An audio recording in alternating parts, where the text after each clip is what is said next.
Sea of Red, it's time for another Fireside Chat, the official podcast of Flames fans. It's go time. Thank you, Beasley, as always, for that introduction. And I'm Dan, back alongside Matt. We are in the middle of the Stanley Cup Finals. This is the day between games 5 and 6 as we look ahead to talk Flames hockey. Matt, seems like everybody here in Calgary is cheering for the Oilers. I have to assume you are like me and you just can't do it. I do not understand people that can turncoat and cheer for their most hated rival. They're literally 32nd on my list of teams I would like to win. And frankly, I think I could... They're 33rd for me. The Phoenix Coyotes come before them. Yeah, I think there are some AHL teams that would rather get promoted to the NHL and win before Edmonton. So, yeah. And Vancouver's farm team is in the HL finals right now. Yeah, it's there was a weird goal a couple days ago with in overtime where the puck was dropped with the goalie not paying attention, and yeah.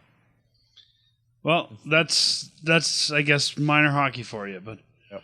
Let's not talk about the Oilers any more than we have to. Let's get into talking about the Flames. We'll recap some summer news, and then we'll get into talking about the entry draft. So I figured let's start off by talking about some contract signings here. Flames have signed 2 of their free agents that are coming up. Adam Klapka signed a 2-year deal with a $1.25 million average per year.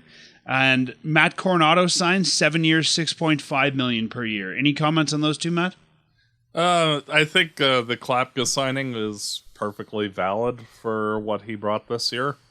Looking forward to seeing him grow as a player. You know that he's going to be on the NHL roster come next year unless he loses that spot. For sure.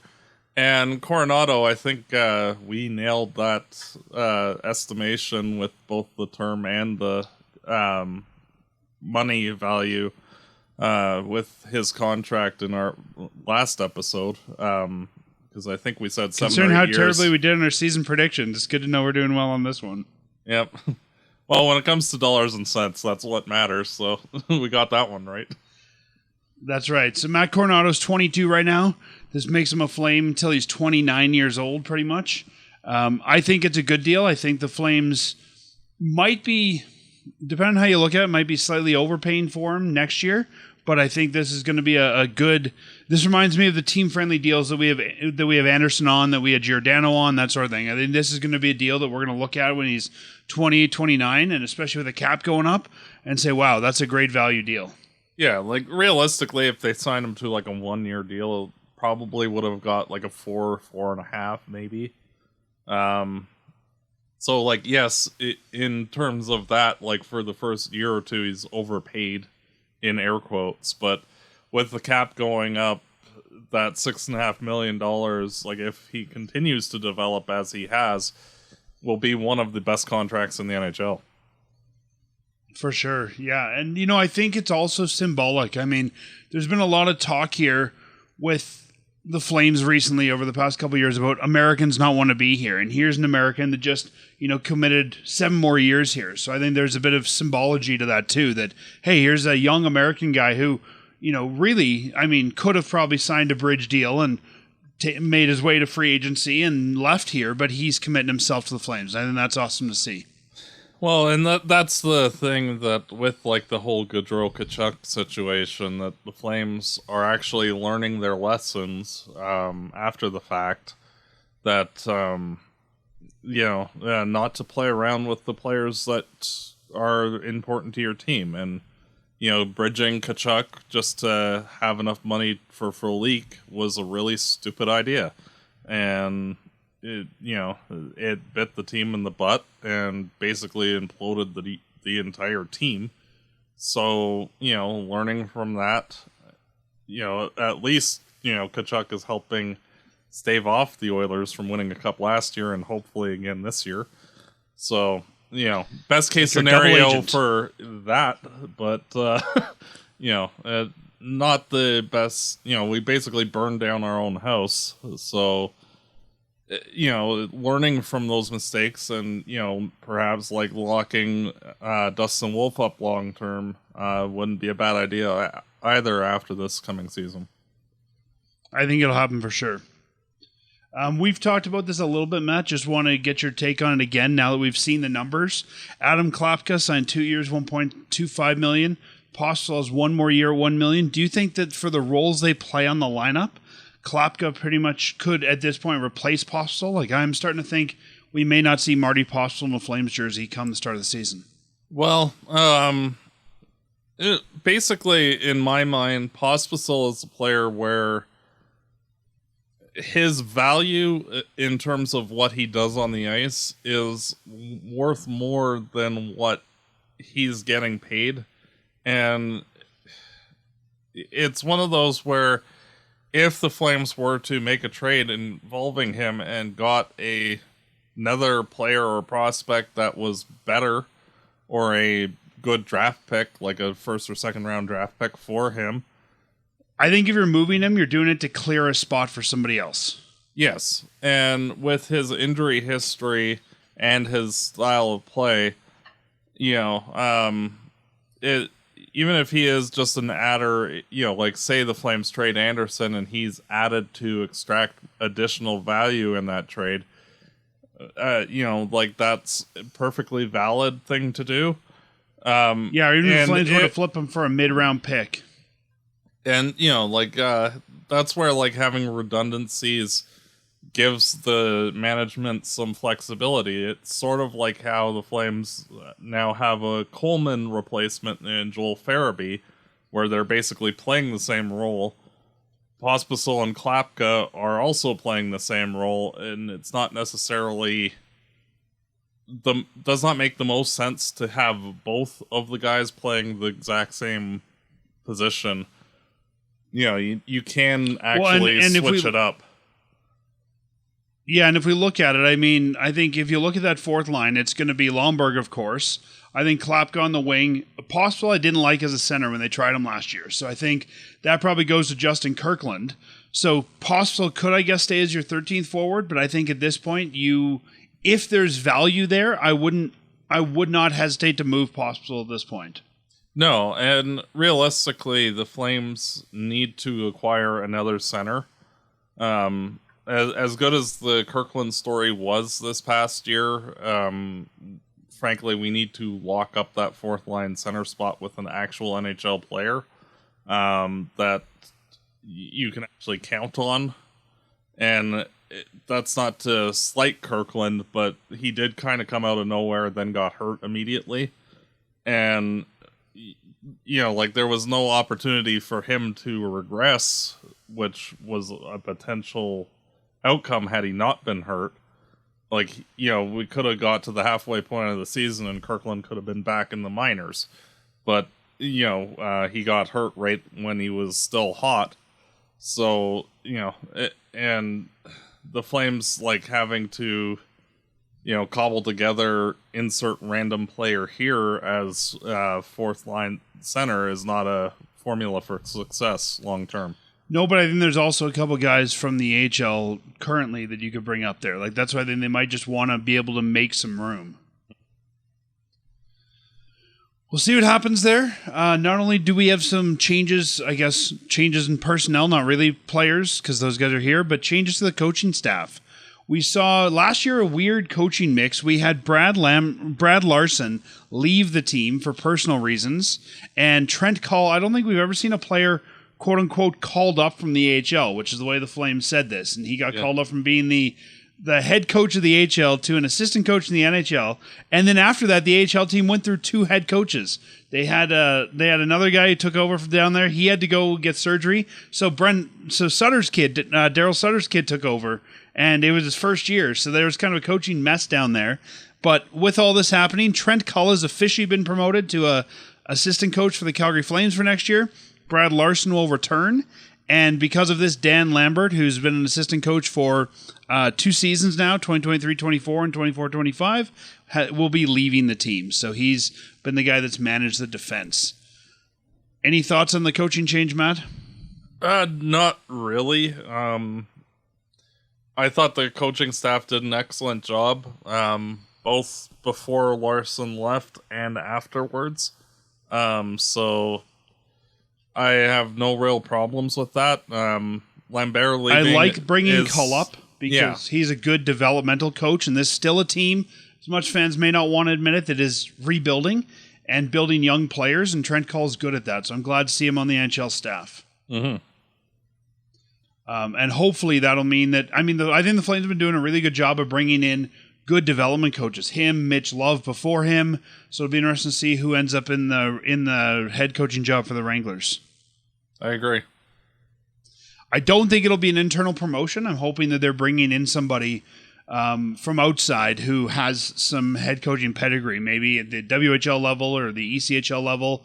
But I don't want them just, not that our assistant coaches aren't there, but like, Sutter was in his first year. He probably shouldn't be a head coach yet. So I think you need some stability and maybe even some more depth on that bench. If you're that short that you're putting your first year coach as head coach when you hit tough times. Yeah. Well, there's not really much you can do though, and it was a bit of an odd season for everybody involved in the Flames organization. We see guys like Matt Stajan still kicking around the Flames and the organization in various roles. I would not be surprised if a guy like him becomes an assistant coach, just to strengthen some of that young bench there. I agree. And then some other news for the Flames. Dustin Wolf unanimously voted to the NHL's all-rookie team. I don't think there's any surprises there. Unfortunately, doesn't win the Rookie of the Year award, but I think he was third in voting? Second. Second? Only Elaine Hudson finished ahead of him. And Wolf was the only player to get votes for the other awards. He actually received a vote for fourth place vote for the Hart and a third place vote for the Vezina. So he was the only rookie to get votes for other awards besides the Calder. He had a heck of a year. So he was on the all-rookie team. Marty Pospisil, who we talked about earlier, named to Slovakia's national team for the 2026 Olympics. Kind of weird the way that the Olympic Committee is doing this. I don't ever remember this before. As we record this, it's June 16th. And this morning, all the teams that are competing had to release their first six names of guys that they know will be going. And Marty Pospisil on there for Slovakia. Doesn't surprise me at all. I think they're going to struggle to put together a roster of all NHLers, so of course Pospisil will be on there. And another note, a name that fans may not know, Peter Hanlon, who's the VP of Communications and has been since, I think the early to mid-90s, has been promoted in the organization to an assistant general manager. So he'll be involved in all areas of hockey operations, including player evaluation, player recruitment, and strategic planning. He'll join Dave Nonis and Brad Pascal as assistant GMs under Craig Conroy. Jerome McGinley still remains at this point as special assistant. So I know you and I have had some dealings with Peter. I think this will be a really cool opportunity for him. Yeah, very happy for him. Really nice guy. Looking forward to seeing what he can bring to the table. Yeah, it's kind of interesting. Now we've got, 3 assistant GMs, 1 special assistant. That head office is getting busy. Well, it's good. The more opinions you can have, it never hurts, frankly. And Peter knows a lot of these guys, and I think that's going to be useful for him too. So congratulations, Peter, on the promotion there. That's awesome. Matt, it's time for the main event. You ready to get into drafting? Yep. So we are a couple this weeks year. away. This year there really is one target and only one target for the Flames: centers, and more centers. We're a couple weeks away from the NHL entry draft, and the Flames have 2 picks in the first. Let me go through all the picks here, and then we'll talk about the guys they might take. The Flames have 2 picks in the first. They will pick 18th, which is the New Jersey pick, and either 31st or 32nd, depends on how the finals end up here. Doesn't really matter either way. The Flames have a second-round pick. It's Colorado's second-round pick, number 54. That was acquired in the Mangiapane trade. The Flames' own second-rounder, pick 48, was traded to Philly in the Frost Farabee trade. The Flames have their own third. They don't have a fourth. That was traded to Florida as part of the crazy deal that we did with Tkachuk and all the picks that might have gone back and forth. And then the Flames have their own 5th, 6th, and 7th pick. So we're going to look at those late round first picks today and some players that Matt particular has been scouting them that we might look at for those. Now, before we get into that, what did you think about where the Flames were in the lottery? Like, we saw some teams jump quite high. I was quite glad that they didn't move, considering they weren't going to get that pick. Yeah, like honestly, this year's draft is kind of mediocre. So like if there was a year where the Flames were going to lose their first round draft pick, even though it's 16th overall, like this is pretty much the year to do it. The guy that would be available at number 16 is going to be at roughly like what the players were 25 to 30 last year. So like the quality of the draft is just not as good. Still some players that should be interesting, just not the higher end talent that we were used to seeing in the draft. Yeah, I'm okay with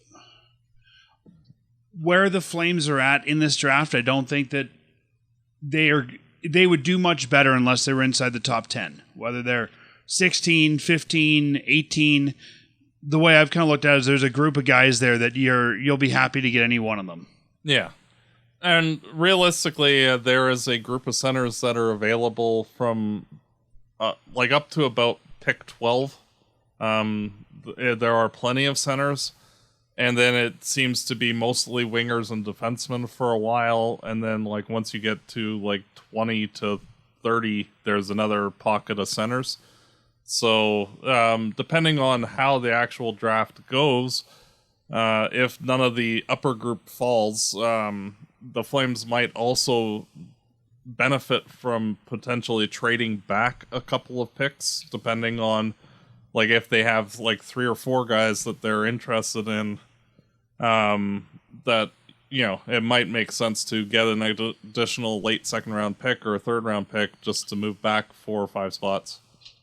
I'm very curious this year, being that the draft is not going to take place in the same building like it always has. Everyone will be in their own buildings. How much the GMs feel like they have a sense of who's going to take who. Like we often see when we watch it on TV, or if you were at the 2000 draft here in Calgary, GMs kind of stand around talking to each other a lot with, you know, Calgary's team here at the Saddle Dome and everybody in their own rink. I wonder how much there's going to be that back chatter of knowing who you're going to take next, who you're going to take after that. I wonder if teams would be comfortable enough to move back a couple without being as sure. Yeah. Well, and I think this is actually going to be the only year that they're doing it this way, because everybody's like, this is a really stupid idea, and are going to be going back to... And I think, Matt, some of your indication of that, too, is if you listen to Commissioner Gary Bettman at some recent media discussions, he said, if the teams don't like it, we'll change back. So the fact he's sort of kind of prefacing that already tells me, yeah, this might not be the thing we do going forward. Yeah. Well, and how would you say it is one of the spectacles for the NHL in the off season, and it gives all of the media people and all of the management people an opportunity to actually be in the same place and be able to work on things that can, you know, result in trades 4, 6, 8 months later. You know, like say we keep Anderson, you know, you can actually go talk to insert general manager here, say, hey, at the deadline, if we're out, you know, are you interested, blah, blah, blah, you know, and kind of get the groundwork laid, unless you deal them right away. But, you know, if you're not in the actual same place, it's harder to get those kind of conversations started, unless you're just cold calling everybody, which Conroy probably does anyway. Yeah, and I mean, also for some teams, you know, another chance to sell tickets, fill your building, that sort of thing. So, you know, I think, yeah, I was kind of looking forward to when we got a new building, hosting a draft and an all-star game again. So I'm hoping that we will get another draft in person. But let's jump into looking at these prospects. We won't differentiate between 18 and 31, I think, unless there's someone you think specifically goes in there. But I think a lot of these guys could fall anywhere within that region. Do you think that's fair? Yeah. It's one of those, it's a bit of a weird draft. Honestly, there are a number of players that I could see dropping unexpectedly, like Ryabkin, I think could fall right out of the first round into the second round, potentially even the third round, even though talent-wise he's probably a top 10 pick. So it'll be interesting to see. Well, the first guy we're going to profile here is Carter Bear. He's a centerman and left wing. He's 18 years old from Winnipeg. He's been playing with the Everett Silvertips of the WHL for the last 3 seasons. He wore the A there this year. Had 82 points in 56 games, 40 goals, 42 assists for 82 total points. He's 6 foot, 179 pounds. I do the math on kilograms in my head. I've seen him ranked anywhere from number 8 all the way to about number 21. So a guy that has some differing ideas on where he might go. I'll just read you quickly here the Elite Prospects Draft Guide on him, and then you can jump in with your thoughts. Bear leaves nothing to chance. No matter the size of the opponent, the score, or the situation, he enters every battle with speed and never concedes an inch. His playoff every night mentality also powers his offensive game. He powers through contact to get to the net, relentlessly battles in the slot for tips and rebounds, and dominates play from the hash marks in. What's your read on Bear? The main concern I have with Bear himself is that he is not a fast player. He's okay. Slightly faster than Tkachuk, but not by much. And considering his game is about forechecking and getting in on guys and, creating havoc in front of the net, if he's not fast enough to actually get there to do it, it's a little harder at the NHL level. That said, if he can improve his foot speed, he could be a fun and interesting type of player, in much the same kind of mold as like a Sam Bennett type. It's kind of like crashes and bangs and is just a disturber generally. ESPN has him listed as his projection being a second-line versatile forward, his floor probably being a third-line checker. The thing with speed is you can sometimes teach that, and the Flames do have power skating coach on staff, so that's something that you might be able to work on with him. Yeah. And it's one of those things where, like, if we're talking about speed being, this is an excuse not to take this player, you're pretty much showing that, like, this guy's actually pretty good all the way around, where, he might be just a little bit too slow to be as effective at the NHL level, but I don't really see it being that much of a problem. Like, it's not like he's quote-unquote slow. It's just not quite as... So, Matt, any of these guys that we're talking about at 18 to 31 or 32, these are not going to be your premier elite centermen, right? Those come in the top 10. So we have to remember that each one of these guys is going to have some sort of a flaw or quirk in their game, and that's probably why they're mid to late rounds. So if fans are expecting the Flames are going to go in at 18 and get, Connor McDavid or, Bedard, that's not going to happen here. So we have to acknowledge that, we are where we are, and all these guys are going to have something about them that's going to drag them down. Yeah, and realistically, there are maybe 3 players in this draft that, as centers that could be top 6, scoring threats, and they're going to be going in the top 5. So, realistically, the Flames are not getting any of those people. So if you can get an actual equivalent to a Sam Bennett or a Michael Backlund, that's a home run, for especially with where the Flames are drafting. For sure. I agree. Next guy we're going to look at is Jack Nesbitt. He is another Canadian from Sarnia. He's 18 years old, 6'4", 183 pounds, so big and tall, but lanky guy. I've seen him ranked everywhere from 18th in mock drafts all the way down to about 48th. He currently plays for the Windsor Spitfires of the OHL at 64 points in 65 games this year. He's also played for the U18 and U17 teams for Canada in the last couple of years. Again, the Elite Prospects Draft Guide says he brings a 6'4" frame, defensive abilities, and sense. He generates chances by breaking plays on the forecheck with precise stick work and engages players with his body, bouncing them off the puck. When I think of tall and lanky, I'm thinking like a Joel Colborne type. Is that a fair comparison? Yeah, the same type generally as Colborne or Jankowski, where tall, lanky. He's a little bit more intense and actually physical than either of those two players were. And he has really good hand-eye coordination, very good at tipping pucks. So if you stuck him in front of the net on a power play, he would be good in that role. But his overall skill set is okay. Like it. How would you say he's rated as high as he is because he is a large individual, and if he can fill out and elevate his game over the next 3-4 years, he could be a really good NHL player, but there's a lot of ifs between here and there. Of the two centers we've talked about so far, this is the one that I think you would not use 18 on Nesbitt. I don't think you would save that for 31, if not even your second round pick if he's open. I agree.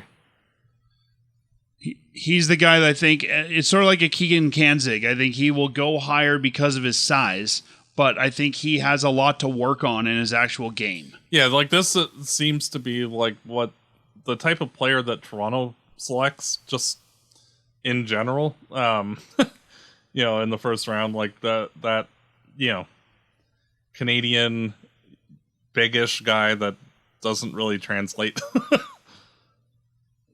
It's kind of a Daryl Sutter-like pick, too, and he was the GM. I agree. The next guy that you want to talk about is the guy I've seen most often in mock drafts leading up to this draft associated with the Flames at 18, and that's Braeden Cootes. He's wearing number 86 for the Seattle Thunderbirds this year, an 18-year-old from Sherwood Park. So as long as he's okay to not wear an Oilers jersey and wear a Flames jersey, he's 6 foot, 183 pounds. He's ranked everywhere from 13th all the way down to about 23rd, and Elite Prospects has said he's a one-man forecheck. His motor and energy are undeniably elite. In a single shift, he can amass multiple retrievals, guiding opponents into a big hit, spinning off a check and passing, winning another race by winning inside position before the boards, and repeating over and over until the puck finds the twine. Primarily a playmaker, he escapes with quick passes inside and occasionally deceives opponents to find a backdoor option. After passing, he dashes to the net to create traffic and collects loose pucks. He's the captain of the Seattle Thunderbirds, 63 points in 60 games this past season. I think this is a guy that if the Flames get him, he's probably projecting as a second-line center. What do you think? The Flames fans that aren't familiar with Cootes, you've actually seen this player on the Flames. His name's Connor Zary. They're the exact same player. Well, hopefully not exact same. Hopefully he's more healthy than Zary. But all of the things that we like about Zary, his forecheck, his playmaking skills, his slipperiness, it basically to a T describes Braeden Cootes. And if the Flames were to go that route, that would be an amazing pick at 18 if he's available. And if he's not, then oh well. But that would be a very good pick if the Flames selected him. I like this idea of him. I think he's a guy who's going to need a little bit of time to develop, whether in the WHL, the AHL, somewhere. I don't think there's a guy that you're going to shoot right to your NHL roster, but I think he's a guy that, like you said, has Connor Zary upside, and I think if he can stay healthy, probably has more upside than Zary. I agree. I would like to see him on the team. Some of the notes I had here, I think he's probably your middle six two-way center. I think he could develop into being a guy like Backlund, where he can do a lot of things, including the defensive side of the game. I think he's got good confidence. I like his speed, and again, that forechecking I think is going to be important in the modern NHL game, the way that he can forecheck as also a playmaker. He reminds me a lot of a Ginla in that way, where he can kind of go and play the dirty parts of the corners and stuff. Not a dirty game, but he can get mucking in the corners and then still find a way to make the play. Yeah, it'll be interesting to see. Honestly, I would be a little bit surprised if he was available at 18, and I would be floored if he made it to 18 that the Flames didn't take him. Yeah, I think if he's there, he's the guy to take for sure. But I don't know. He'll probably. I want to say they'll be taken early, but I don't know. I mean, he won't be taken higher than I don't think like 12. And when you get into that area, there's always some team that surprises you and goes off the board. So I'm hoping somebody does that and he's still available. Yeah, we'll probably see a goaltender be selected around 12 to 15.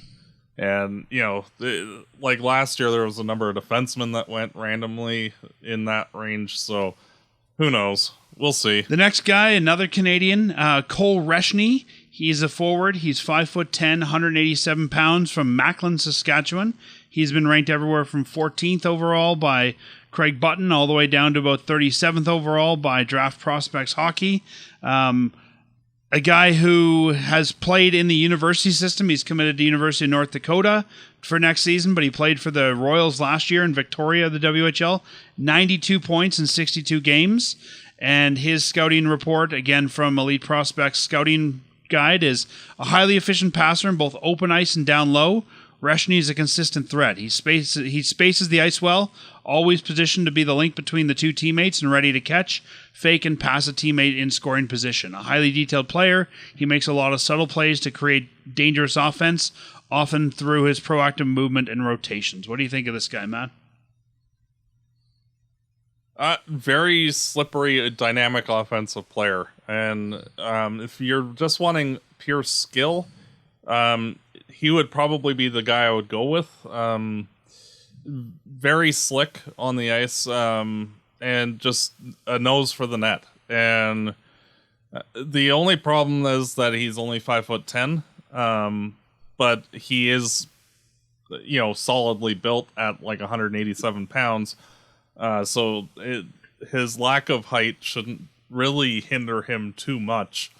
But it'll be interesting to see if he can get into those spaces at the NHL level, and that'll be the determining factor. I do not think he sticks at center, even though he is listed as a center, once he goes up just due to his size. But his overall skill set is high enough where, if the Flames went that route, it'd be basically like adding another Coronato type player. Because the Flames really need centers, I don't think I would use the 18th pick on a guy who probably won't project as an NHL center. I think Reschny is maybe the guy you take if he's still around at 31, 32. What do you think? Yeah, it's one of those, like, if Cootes is off the board at 18, and say you get like a third round pick for sliding to 21, and you know that you'll get Reschny, sure. But picking him directly at 18, I'm not really a fan of that idea. Yeah, I would be just a little leery, especially because there are so many people in the group coming up that are going to be in that 18 to 30 range, that are all centers, that the Flames could extract value by trading down and still getting one of these. If they trade down, for sure, but if they stay at 18, I wouldn't take him. No, like, unless like Cootes or Bear are gone. Like, if they're gone, then yeah, I would trade down. Next guy's maybe one of the most interesting on the list. Ivan Ryabkin, he's a Russian guy. He's 5'11", 209 pounds. He's been ranked everywhere from about 19th through 35th. A violent center who can thread a needle and hammer a puck.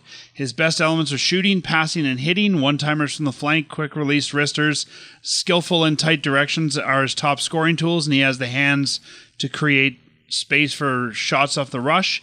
Even though he's a Russian guy, he played 24-25 in the KHL, the VHL, and the MHL, the three leagues over there. And then he also played for the Muskegon Lumberjacks of the USHL. So he is over here. This is a guy who, I don't know, there's a lot of, I think, off-ice things you got to consider if you make this pick. Yeah, well, like, his 209 pounds, bluntly, he is overweight. And there are conditioning issues and attitude issues.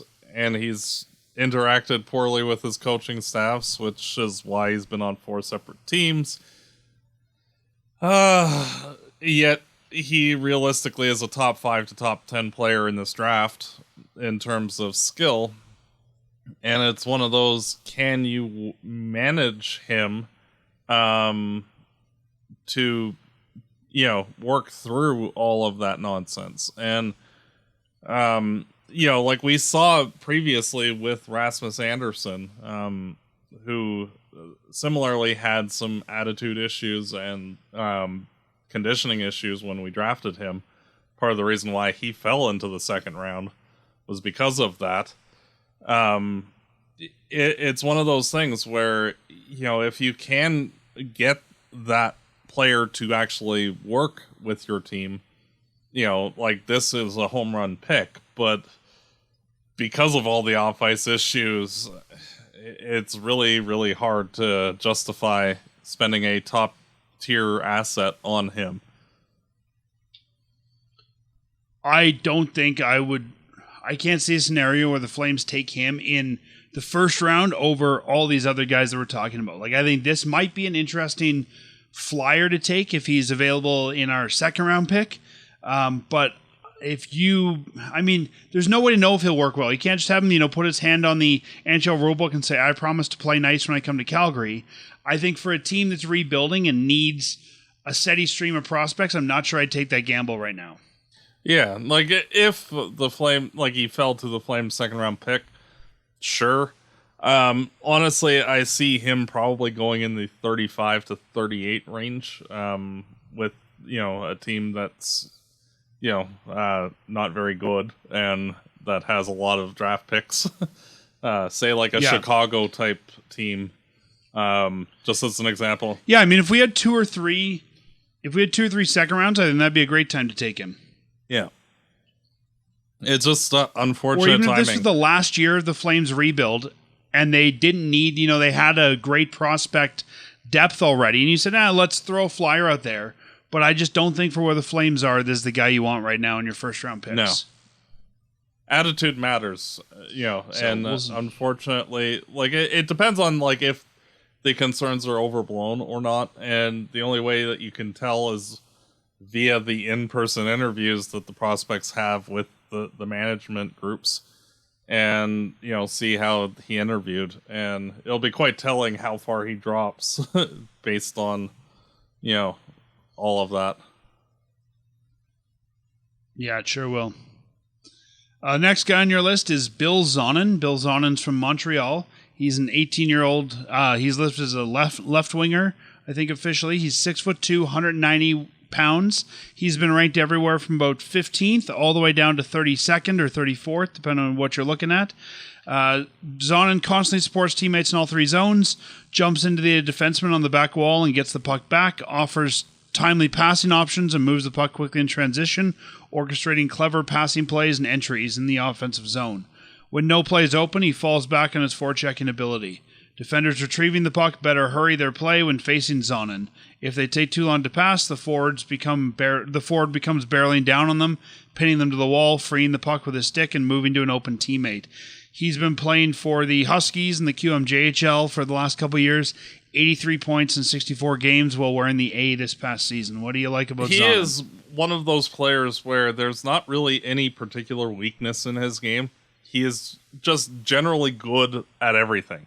And, those type of players, if they turn out, can be really high-impact players for you. Sean Monahan was one of those type players. His skill sets on all fronts were higher than Zonnon's, clearly. But, like that well-rounded game that Monahan had, Zonnon has a lot of that, and that's why he's been utilized both as a center and a left winger, depending on what the team needed at the time. And so with his size, he could profile as either. And it's one of those things where, like, he pretty much has, like, future NHL stamped on him. It just, whether the assets he has developed will determine whether or not, like, he is a good third-line energy guy, or if he develops into more of a responsible scoring type forward.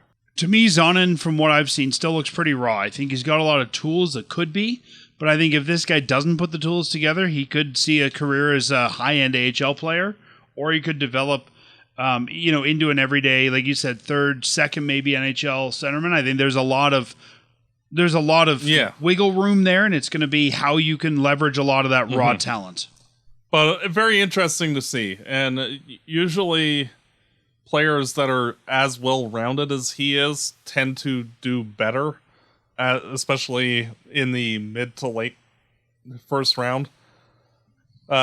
Instead of guys that are like, oh, we have a really good shot and like the rest of our game is crap. Like those guys tend to bust, but like him just being so well-rounded, he's more likely to be an actual NHL player than, some of these other guys. He definitely has the tools to, and we saw this with Backlund too when he was drafted, right? I think they wanted him to be more of the scoring center, and that didn't work, and he was able to adjust his game to be a two-way guy. I think Zonnon has the ability to take on a lot of different roles as he grows and progresses. And despite being 6 foot 200 pounds, like he looks like he could add like another 20 to 30 pounds on his frame. Yeah. Like he looks skinny, even though like he's not. Which is also good, like if he does put on that type of muscle to become like a physical bruising type player as well. This reminds me of what Brad Treliving used to tell us when he was GM here, and we would go to the rookie camp in early July. I mean, Treliving was always talking about how these are still, boys, right? And these are teenagers, and, a lot of them need to put on that strength and put on that muscle. And you're right, I think if Zonnon can do that and fill out, that's going to, that'll change his game in some ways, but yeah, there's definitely some possibility to fill out there. But he does look kind of tall and lanky right now. The next guy on the list is the first one who's an American, technically an American and a Canadian. He's listed as both, but he played for the U.S. National Development Team this last year, and that's William Moore. He's 18-year-old centerman, 6'2", 174 pounds, ranked everywhere from about 20 to 55, depending on where you're looking. Moore does a bit of everything, from high-end plays right down to the finest details. In his best games, he manipulates defenders with driving crossover rushes, lands look-off passes, crashes the nets, and puts down low clinic with possession. He drives wide, gets the defenders to follow, and instantly cuts inside for a better look. He played for the U.S. National Junior Team program last year in the USHL, 21 points in 25 games, and he's committed to Boston College for 26-27. So kind of interesting if we get another Boston College guy. For those that don't remember, that's where Johnny Gaudreau came out of. Yeah. With Moore, this is one of those intangibles thing. When I've watched him play, there are certain people that are able to just slipperily get into the prime scoring areas and not really be noticed, and just instinctually knows where to be in order to be the most dangerous. And when I watched him play, that's all he does, is just get himself just that little bit of space that he needs to fire off a shot. It doesn't always need to be the most hard shot, but he just finds himself open all the time in those areas to either make a quick pass, flip the puck on net. Interesting enough, where his IQ is very high and for the on-ice play. And this, out of like this whole group, this is one of those players where if he actually pans out, he could be a star player because of how he adapts on the ice. It's just that he is very raw and he will take the college term too, but his instincts are very notable, and it'll be interesting to see if he's available at 32. I don't think I'd take him at 18, but I would take a flyer on 32. Yeah. But a very interesting player, and it's hard to find players with that type of instinct to their game, and usually they're the ones that pan out because they're able to think better than the rest of the players on the ice. I like that he's going to Boston College. That's a good hockey program, and he'll develop well there. For those that don't know, if you take a player who's playing in any junior league, you get 2 years of rights to him as an NHL team, but if they're playing in the NCAA, you get 4 years. So if the Flames were to take William Moore at, let's say, 32, they would get 4 years of rights, so he'd be going to college, and I don't think they would bring him out of college early. I think this is a guy who you want playing in that Boston College system for 4 years. I wouldn't go 18 with him because I think he's too raw, but yeah, if you can get him at 32, I think he's worth the gamble. Mm-hmm. Yeah, the player that, oddly enough, he reminded me the most was the guy that just got traded to Anaheim, Chris Kreider. Not both of them did not really have the best skill set when they were drafted, but just that brain for knowing where to go on the ice. And like Kreider was always in that right spot, always, when he was with the Rangers, and was always so dangerous because of it. So that would be the best NHL comparison for the type of player that I see in him. Makes sense. Yeah. And yeah, I mean, if he can turn out to be a Chris Kreider is a valuable piece, I'd say, on any team that he's on. I would be happy to take that at 32. Mm-hmm. Next guy, Matt, I'm a little conflicted on. Good player, but he's the son of former Oiler Sean Horcoff, and I'm not sure I want to be, bringing Oilers' offspring into this organization. I know, and yet, if none of the other guys are available at 32, this probably would be my pick. William Horcoff.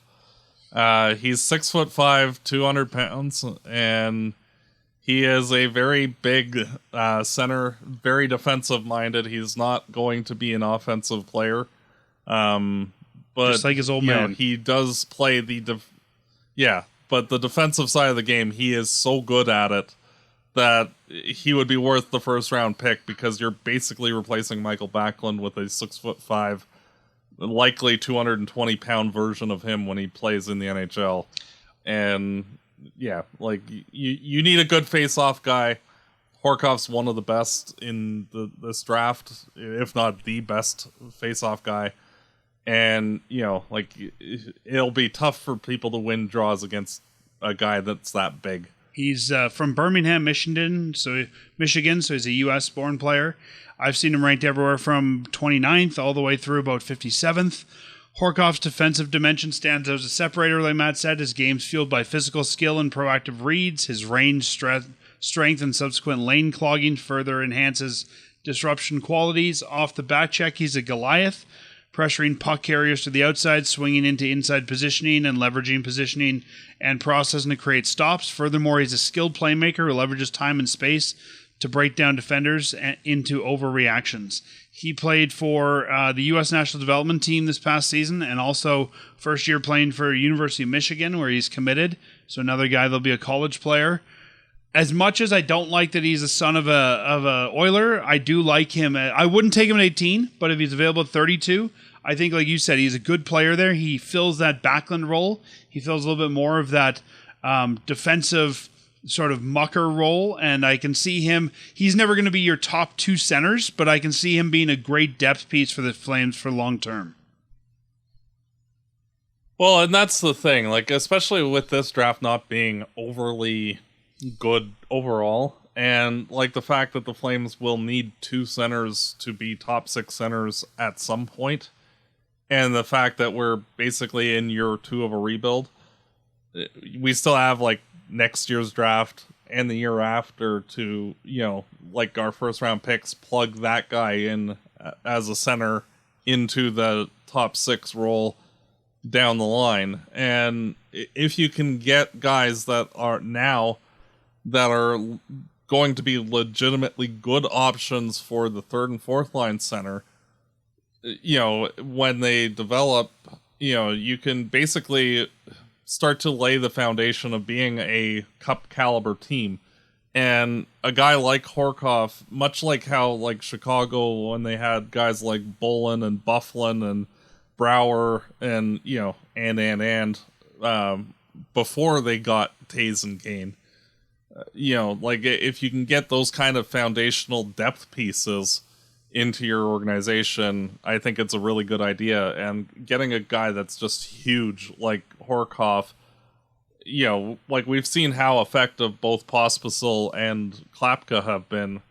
If you add a center that's of a similar stature and type of game to that mix, like, the Flames, you might beat the Flames, but you're gonna get beaten up by the Flames. And we want to be that type of team. especially in the playoffs down the road. And I think it's a good reminder, too, that, fans get excited about the draft. And, just because a guy's drafted in the first, second round, he must be a high-end elite player. You need to draft players that are going to play all through your lineup. You can't just draft, your top 6 forwards, your top 2 defensemen. So, to me, as long as he can become a regular NHLer, even if that is a Michael Backlund-like role, you've done good with that pick. Like, this is a guy who I think will be in the NHL.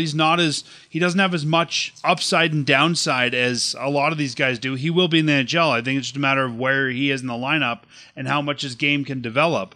But you can't just be always expecting all your picks are, high-end picks. You need to be picking, and I think the Flames have done this well over the years, of making sure they're picking those guys that can fill out your bottom pair. And when your team gets better, and if we look at some of the best teams, they have found those value players in the draft that they can pay league minimum because they have a lot of high-end salaries. So you need those guys that can fill out your roster on the bottom side. Yeah, and say a guy like Horcoff turns out and becomes like a good 30-point center for your team, you can lock that guy up for say 6 years at $3 to $4 million and not break the bank and have a legitimately really good young player in your organization for a long time, much like the Coronato contract. So that way you can go and spend, the $10-15 million on whomever future first line center guy that we draft next year or the year after will be. Yep. Yeah. So I think, just remember that he's not going to be your elite center, but he could be a very valuable member of your team. Well, and just to carry on with the thought, when we've seen teams that have built into contenders, whether it's Chicago, LA, Boston, Florida, usually they're good at drafting and acquiring these secondary pieces first, and then they add the final touches, like how the Panthers got Tkachuk and Reinhart after they had already got guys like Barkov, Ekblad, and the whole rest of the supporting cast, and Bolin, Bufflin, Brouwer, etc., Versteeg back with Chicago. And I feel like the Flames have done a really good job with getting the defense first, because those guys take longer to develop, and they're also more expensive to acquire if you need to go acquire them. True. And, with having so many of those guys in the organization ready to actually push on the doors for the NHL, it's going to take them 2 to 3 years to establish themselves as legit NHL players. So by the time you're getting guys like whomever we're drafting, plus, future top 5 pick-ish, depending on where the Flames are picking over the next couple of drafts, you can start building the surround for the star players to be slotted in, and you're off to the races, and you're basically starting to be on the start part of where Florida was 3 years ago. And I like your idea that he could be a Michael Backlund type, because we have to admit, Michael Backlund's getting older, his contract's coming up. You have to start looking at those replacements. And I remember I told you when we acquired Noah Hannafin, I think this guy could be the next, sort of the replacement for Giordano down the road. And I think a good GM is always looking 2-3 years out, because Horcoff does not jump to the NHL right away, but I think that's an apt look at, this could be our next, not necessarily the next guy to wear the C, but the next guy to take that spot in the lineup. Yeah, just be that good energy center that, you throw out there on the defensive side of things. He'll block shots, and muck it up and be fun to play against. Air quotes there. Fun to watch. Yes. A guy that'll probably sell some jerseys. It'd be weird to see Horcoff on the back of a Flames jersey. The last guy on your list here is a 17-year-old Mason West. He's another American player from Edina, Minnesota. He's 6'6", 218 pounds, a right shot. He's been ranked everywhere from about 46th all the way down to about 64th. Beyond his imposing frame, West is a fluid skater with effortless extension and the reach and skill combination to make high-end plays. A natural shooter, he loads his shots from the hip using upper body torque and frame to generate power. He last year played in Edina High School and then also for the Fargo Force of the USHL for 10 games, where I think he'll be back to. This is a guy who I think is not as skilled as everyone else on the list, and I would probably not use a first-round pick on this guy, but if he falls to 54, I'd take him. Yeah, this is more of a guy just a profile that fits in the same generic mold of being a decently skilled big center who may or may not turn out. He's relatively fast, and he's 6'6", 218 pounds. If he can learn how to utilize his frame properly over the 4 years that he'll be in college, he could be an interesting pick. This is more for like the Flames' second-round pick or third-round pick. I would not be surprised if the Flames like ended up picking like say one of Braeden Cootes or Reschny at 18, and like one of Zonnon or Horcoff at 32.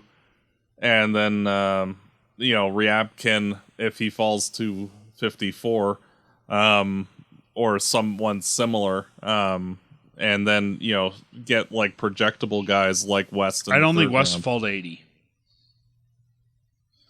No, but you never know. Also, wanting to say, if the Flames do decide to not draft a center at 32... there is one guy that's rather interesting, and that's Hunter Brustavich's brother. What position does he play?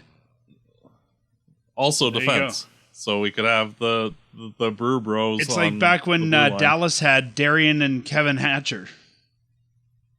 Yeah. Or Jamie and Jordy Ben, although they play different positions as well. But it'll be basically is the same player as his brother, and because his brother is so good, I would not be opposed if the Flames decided to go get another Brew. I think they need a center at 18. If you wanted to experiment a little bit at 32, let's call it 32 because they're going to beat the Oilers.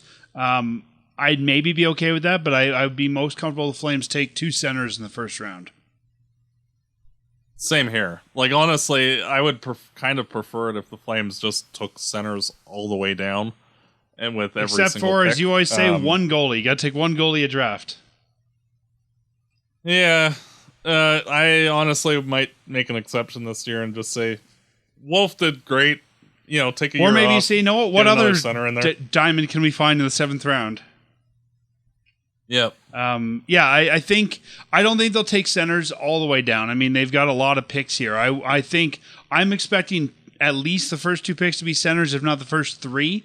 But you do need defense. You do need wingers. I think you'll probably see 3, 4, or 3, 5, 6, and 7 because they don't have a 4 right now, where they'll kind of deviate from that. I think they'll pick up a goalie, probably pick up a defenseman or 2.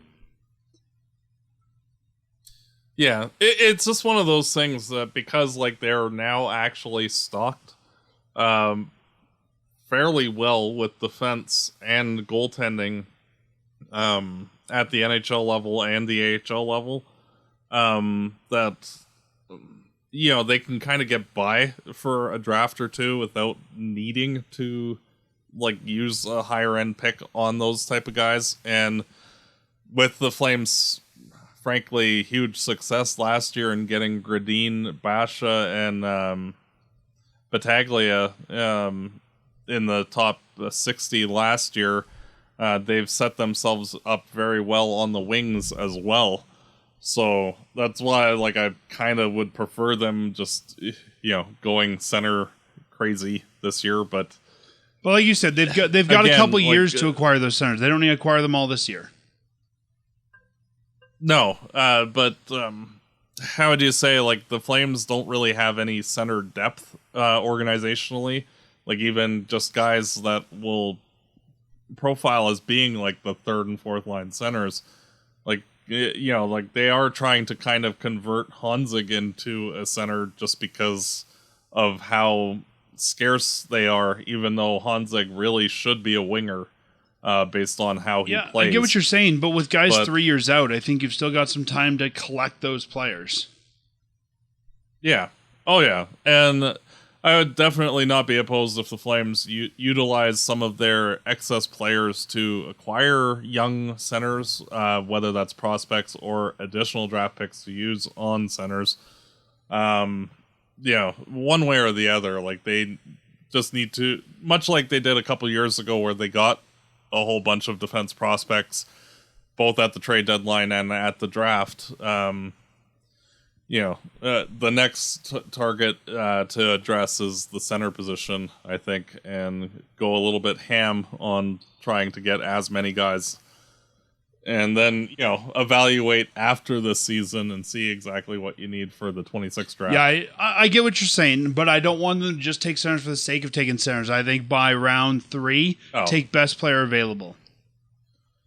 No, and realistically, if somebody falls that should have went in the top 10, but he's a defenseman or a winger, and is for some reason available at 18, and there's nothing wrong with the guy, it's just that for whatever reason. Well, if he falls that far, there's probably something wrong with the guy. Not necessarily. Teams do stupid things.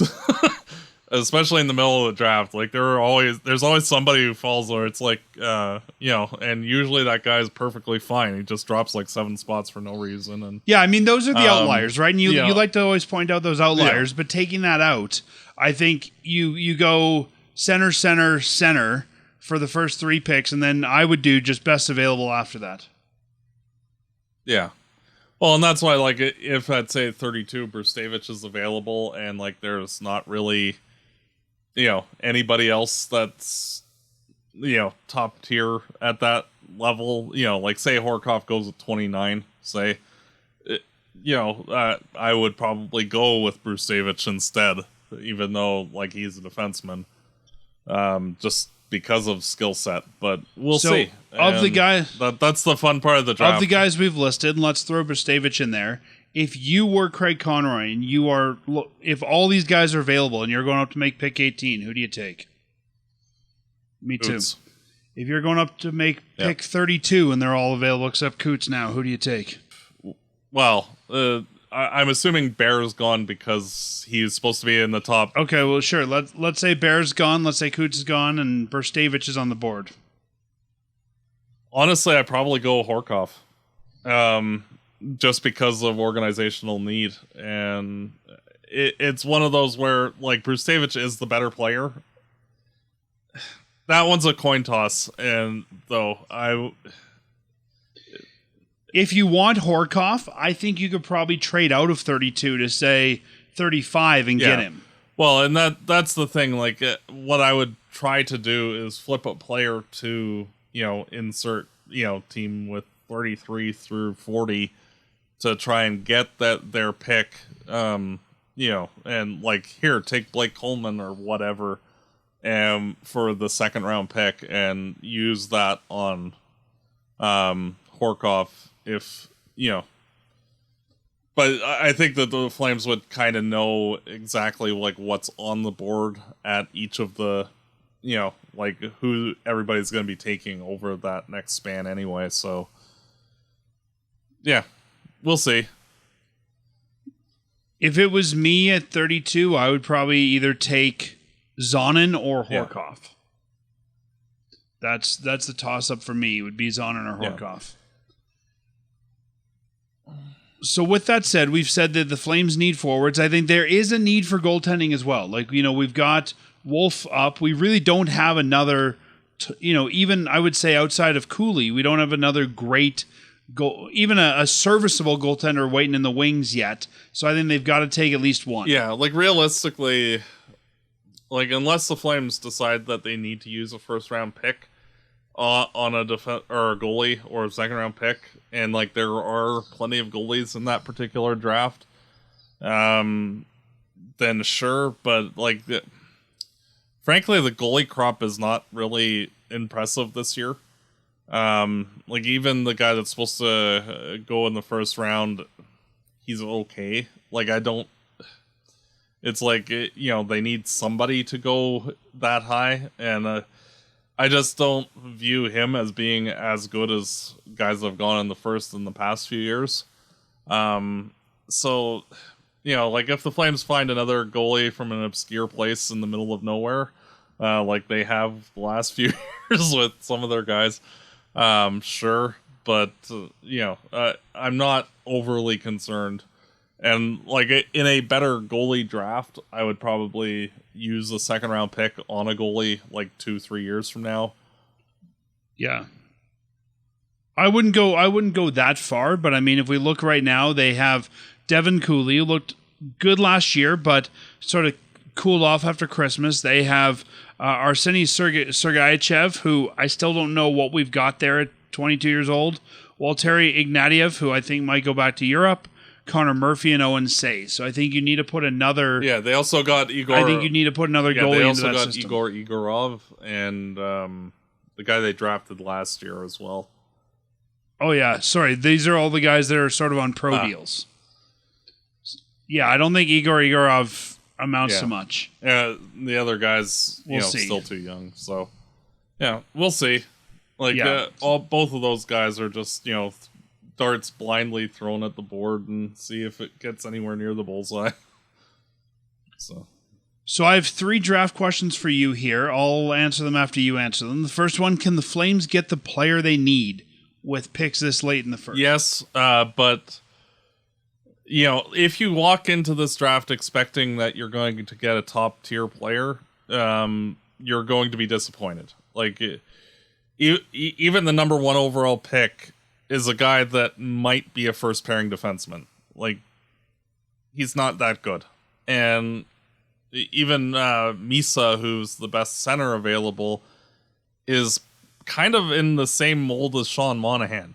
Like, a good player probably will be a 40 goal scorer, but not like a superstar type guy. And this draft is just not that kind of draft. And so if the Flames can get guys that can actually transition and play in the NHL, that is a home run. And whether it's the second line, third line, fourth line center, the Flames just need help up the middle. And realistically, when your 2 best centers are, over the age of 35 and you don't really have anybody else in the organization, you need help. And it does not really matter at what level they play at the NHL. You just need NHL bodies at this point, and in the couple of years moving forward. And while guys like Frost and Zari can be placeholders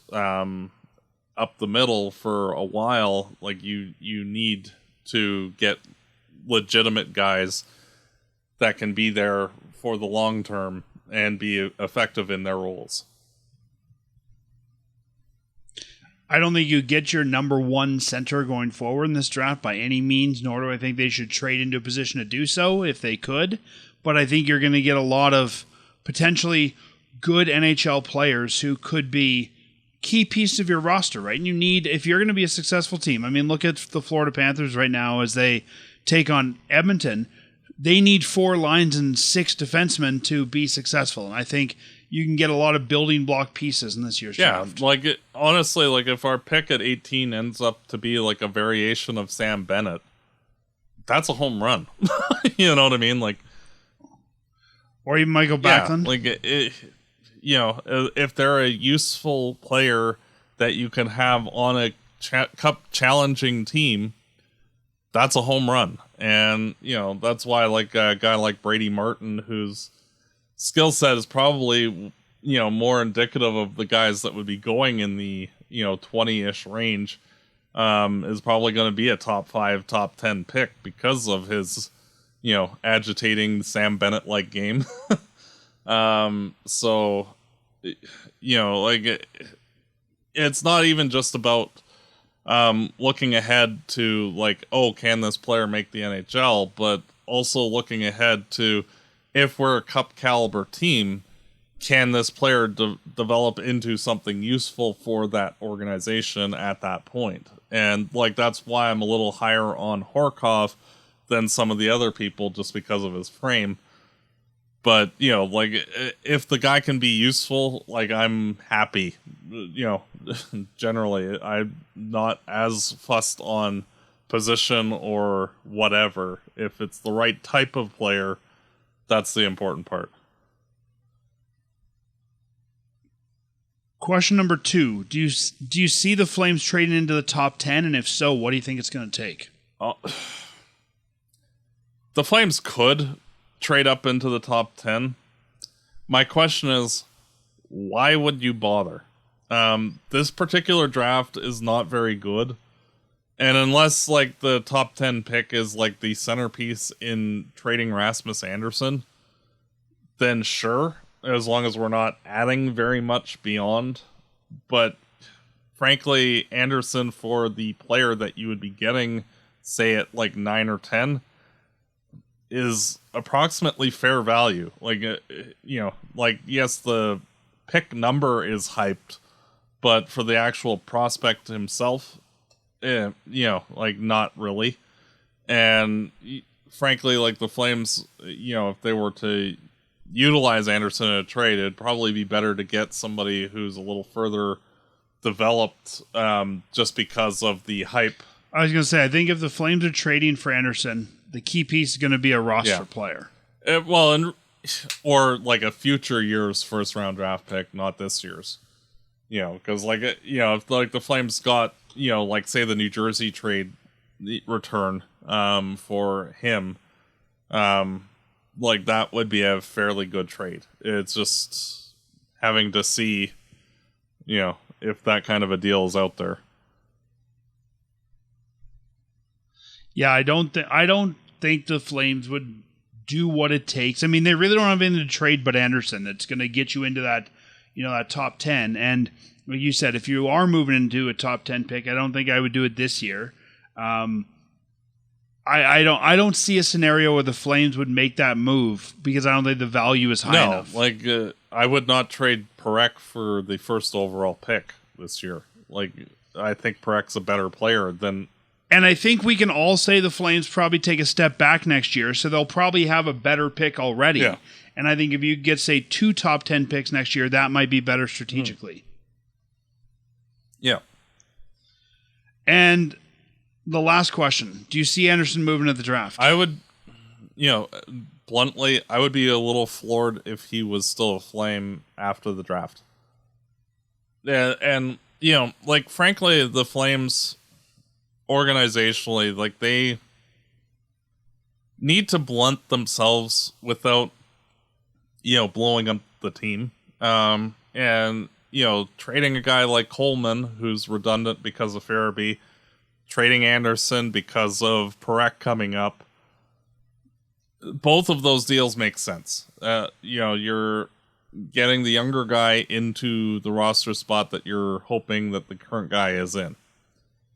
At the same time, you're weakening your team so that way, hopefully, you suck next year. And you can get that top 5 pick. And you can get that franchise center. Calgary needs to be bad next year. Like, you look at any of the teams that have actually, transitioned to being an elite team, like even like a team like Dallas, for a couple of years, they sucked. And like, that's how they got Heiskanen. And, like they had a really good draft that one year. But, like the Flames need to find a way to settle at the bottom, even though Wolf is doing this so well. And the only way to do that is to... And that might be a reason to sort of trade Andersson for more futures, not bring in a center right now, but say, hey, we're willing to go with that weakness. It's gonna help us. I hate to say this, but help us be bad, and we'll take the futures instead. And like, you look at a team like the Islanders, for example, who have a couple of players that they're trying to desperately to get rid of, in Peugeot and I can't remember the other guy's name. But like they have, like Peugeot only has 1 year left, and the other guy has like 5 years at like $3 million, even though he's just like a third, fourth line guy. That's the kind of deal. Like, if the Flames can get a really good prospect thrown into that mix, or a basically the equivalent of a first-round pick thrown in to take those guys, you know, like they're not going to be overly useful for us, but, you know, it makes us cap compliant and, you know, we get some assets for while we're not trying to compete and also getting things that we can flip potentially at the deadline. I honestly don't think that Anderson moves at the draft. I think that there's teams that are going to want to. There's still a lot of guys unsigned, and I think teams are going to want to try and sign their own guys first. I think a few teams will want to try and go shopping before they come and try to acquire Anderson. So I think Anderson gets done after July 1st, and I would not be surprised if he comes to training camp as a Flame. Like I don't think there's urgency to get this done. Yeah. And frankly, myself, like if the Flames don't take steps towards not being as good, you begin to question on like what are you actually doing? You know what I mean? Like yeah, they did miss the playoffs by, you know, well, they tied for the last playoff spot, but you know, like all of their good players are over 30. They're gonna get worse. They don't have guys coming up. If they're wanting to be a contending team, like you need to actually be bad at some point. And like the Flames, like they've never really bottomed out or gone all the way other than one fluke year after 1989. And, you know, like I don't want to see them basically circling the murky middle like they've always done and, you know, for the last 30 years. I agree, but I think if you're also trying to get value, I think Suns for high-end defensemen, the value's at the deadline. True, but how would you say opportunity cost to basically submarine your team a bit and improve your draft pick for next year is also worth it in some, you know, like it depends on what the return is, but you know, like if assuming the return is going to be more or less like what the Carlo trade was, you know, like the Flames should just pull that deal, much like they did with Mangiapane last year at the draft, where they just got a second round pick and they're like, bye, you know, just because they need to do some things just to, frankly, weaken the team and without like outright tanking. You know, but sure, but I don't think that necessarily has to be done on draft day. Well, like the question going back to is, does Anderson move on draft day? I don't think he has to move on draft day for that to happen. And I don't think the Flames are eager to move him right away. Oh, I do feel there should be it's probably only 50-50 that he gets dealt. But I feel like there is an urgency that they should be doing this before the season starts. Just to, you know... Yeah, I can see that. You know, I don't disagree with that, but I don't... My gut tells me he doesn't move before July 1. True. And I could see that. It's just that, like... Well, we can agree to disagree on that. That's Yeah. just my thought, is I don't think he moves by July 1. Well, and, like, I'm looking ahead and, like, seeing, like, our prospect pool and... You know, like, assuming Prek makes the team, you also got guys like Bruce Davich and, you know, like 5 other guys that are basically pushing for NHL spots as well. So freeing up his roster spot also is very important just because we have so many guys that are basically NHL ready as well to take those first steps into the NHL. I agree with that, but again, I'm not saying that I think guys ready for the NHL is different than whether he moves on draft day or before the season. But even then, even if, let's say, Anderson stays, Ball, Weegar, Anderson, you've still got, I think, 3 spots there. I don't think, you know, Bean you're going to keep necessarily. So you put Parekh, you put Brstavich in, and one more. I still think you've got the spots you need. Yep. But again, I think we're foreshadowing out a little bit there. I totally agree with you that Anderson might be gone by season start. I just personally, and we can disagree on this, I don't see it happening at the draft. Yep. Definitely is one thing to look, happens. You know, one of those storylines to watch over the next couple weeks as we get ready for the draft. Yeah, I don't see it happening before the draft. I don't think it happens on draft day either. Especially considering they just exchanged contract numbers. I think there's going to be a couple weeks of talk. Yeah. But we'll see. Well, that wraps up our draft preview. We'd love to hear what everybody thinks the Flames should do, whether you think they should move up, move down, or if there's a player you like that we profiled, or maybe there's one you like that we didn't profile. Let us know. We're on social media. You can find all our social media accounts on our website at firesidechat.ca, but we're pretty much on every social media account. Let us know what you think. And we will be back shortly after the second day of the draft, and we will talk about what happened in the draft, and we will also look ahead to free agency. That's going to be an interesting conversation. Yep. Matt, enjoy the last couple games of the Stanley Cup Finals. Enjoy a big Oilers loss. The last game of the Stanley Cup Finals, not games, plural, just one. I think I'll be honest, I think after that last loss, the Oilers are going to go into Florida and lose again. I'm hoping so. I would like to see the Rat Patrol win their second cup in back-to-back years in Florida, so fingers crossed, and I would like to get some merch with back-to-back champs for my second favorite team, so we'll see. I've been saying for years, I don't think Skinner's an NHL goalie. I definitely don't think Picard's an NHL goalie. No, and to me, honestly, I do not understand the reasoning on putting Pickard in for Game 5. Like, yes, Skinner's sucked, but off and on, but realistically, he's your guy, and like he got you to the finals for better or for worse. And